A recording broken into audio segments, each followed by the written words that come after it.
Magandang araw muli at napakabilis po ng araw o panahon.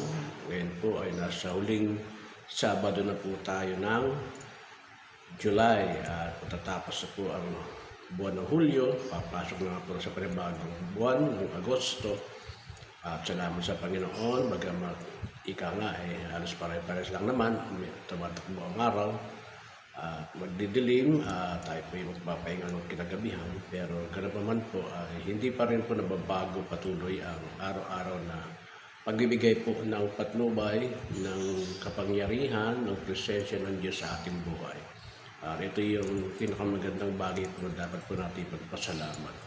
Sa aking pong talatang napagbulayan ay ang Lucas 2:52 na binabalik po rito na si Jesus na po ay nag-increase sa wisdom at stature at sa favor ng God at ng tao.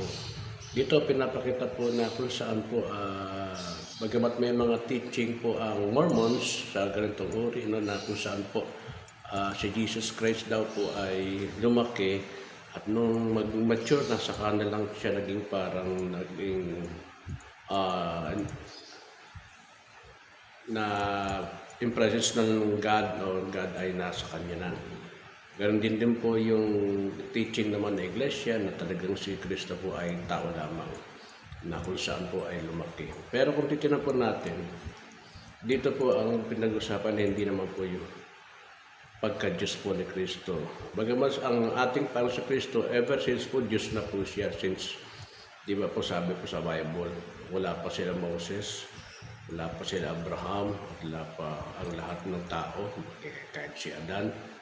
Ang Diyos ay nandoon na at siya po ay ang pasimula at walang katapusan. Wala rin po siyang sinimulan sapagkat naroon na po talaga siya.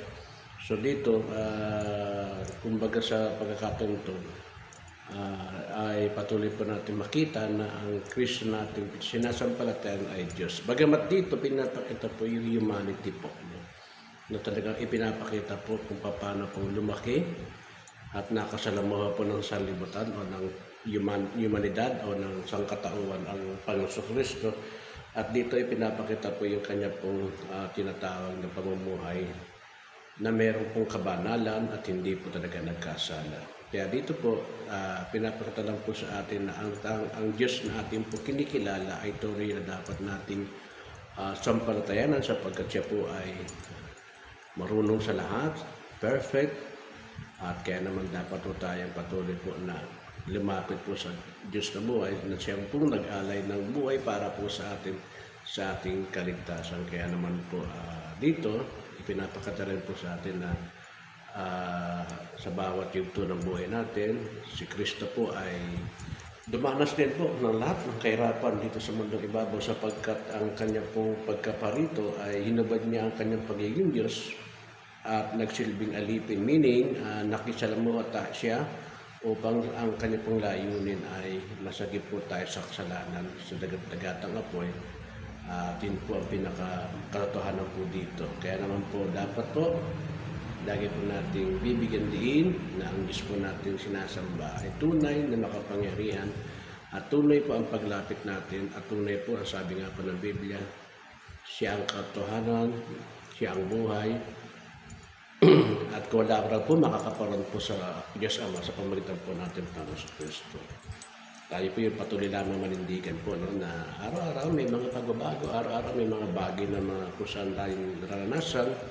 Pero wag na wag po natin kakaligtaan na tayo po'y patuloy pong lalapit, patuloy pong langin, nag-aaral po ng Bible, at patuloy nga po na tayo po'y harinawa, lagi magsama-sama po sa pagtitipon. Kasi po,